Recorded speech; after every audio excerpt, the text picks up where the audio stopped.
So that's all the questions in the test. If you do have any questions or anything you don't understand, let me know. In the meantime, the last thing I'm going to do today is I'm going to go over, if I can find it. So project 2, before the whole COVID thing, was going to be 50 points assignment. But I know things are crazy now and got behind. So at this point, I decided to make it extra credit. It's 25 points extra credit, so not quite as much worth as much, but it's just added onto your score. So that's still pretty good. But certainly you do not have to do it. Just, you can look at your grade and decide if it's something that you need. They'll help you. So I'll just go over this for people that might be interested in doing it. So basically, for this project, you're supposed to choose a particular compound or alloy that you're interested in. So remember, alloys, not metals only. So like something like bronze or stainless steel or other kinds of steel, those are alloys. Or a compound, there's many, many, many compounds to choose from. So basically what you're gonna do is research your compound and write a paper.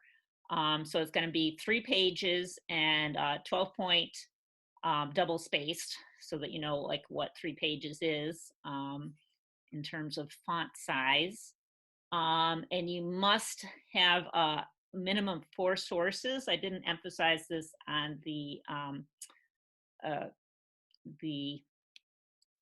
PowerPoint, but for this I would definitely want you to have sources. So that could be books, a journal, newspaper, or magazine articles, websites, and I realize now it's hard to like get books if you don't have them. So like websites are certainly fine. And when you look at websites, I would recommend looking at ones that have either .gov, .org, or .edu ending.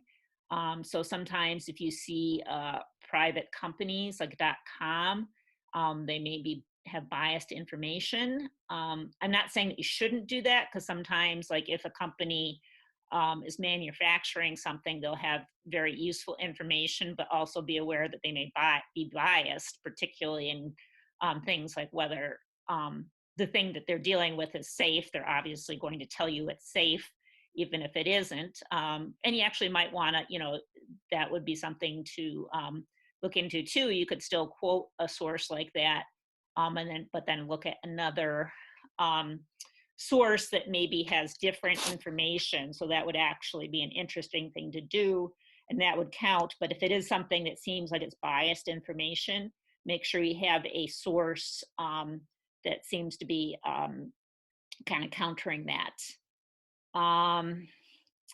And then for Wikipedia, I would recommend you can start looking here, but I do want you to have sources for your 4 sources other than Wikipedia. And often on Wikipedia page, you can get some general information, and they also have references that you can go to. So that's a good source. And it's good to look at things that other than Wikipedia. And I think one thing too is like you can have, like with something like compounds, you might find more biased information, because a lot of compounds are things that companies might make, that they have that they have a incentive to give misinformation. And I think it's actually more true than like with elements.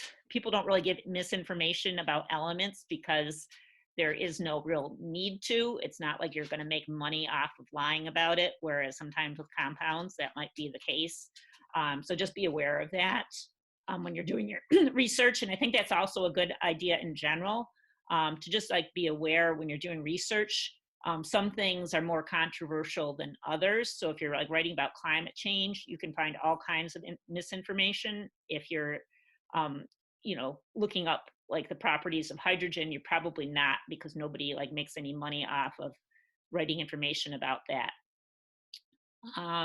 Okay, so unacceptable sources are blogs posted by individuals. And it all sometimes I have mixed feelings about this, because I think there can be very good information, but since you don't know, you need to have something that's like from a some sort of like an edu, for example, is like from a university, so presumably it's like more the information has been vetted to make sure it's accurate. um yeah, and yeah, so basically websites not affiliated with an organization would be include like blogs posted by an individual. And again, yeah, corporate websites might be okay, but just remember that they're trying to sell something and they might be giving information that's biased. So I strongly encourage graphics, but they don't count towards the total length of your paper. So make sure that you've got 3 pages of actual writing in addition to any graphics you use. So suggested topics, basically anything you want to. It could be compounds that impact our environment. So like endocrine disruptors are found in plastics. So that's like a big thing that you could look into. Pollutants. So again, this should be a specific compound. So like when I say endocrine disruptors, there's a lot of them. There's obviously a lot of pollutants. So pick out a certain one and talk about it. So bisphenol A, for example, is an endocrine disruptor. For pollutants, there's all kinds of things that are pollutants that you could talk about. You could talk about biological or write about biological compounds. For protein, so again, like write about a specific protein. Could be hemoglobin or some other, like pretty much any protein you can think of, and there's many. DNA, vitamins and other nutrients. And it could talk about drugs, like either illicit drugs or drugs that are used to treat a particular disease, odor and flavor molecules, like, you know, like look into like what gives chocolate its flavor, or like what gets oranges their flavor, things like that, like whatever interests you.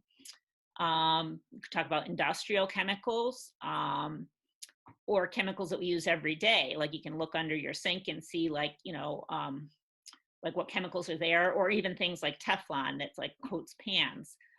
What's it made of? How is it made? What are its health effects? Things like that. And I do have a website here that I'll just quickly show you if I can find it. Obviously you can look at any website you want, but this is like a nice source molecule of the month, and they've got lots and lots of them. So you can just look through here and see if anything interests you. So then when you do this, this is a grading rubric. So it's 25 points, but I will like grade depending on, you know, how much work you do. So the maximum can be 25, and it's based on grammar, writing quality, content information, like whether it's accurate and fully developed, and appropriate length, and also citations. So if you have all of that and it's all excellent, you get 25 points, and you'll get like less if it's like less of that.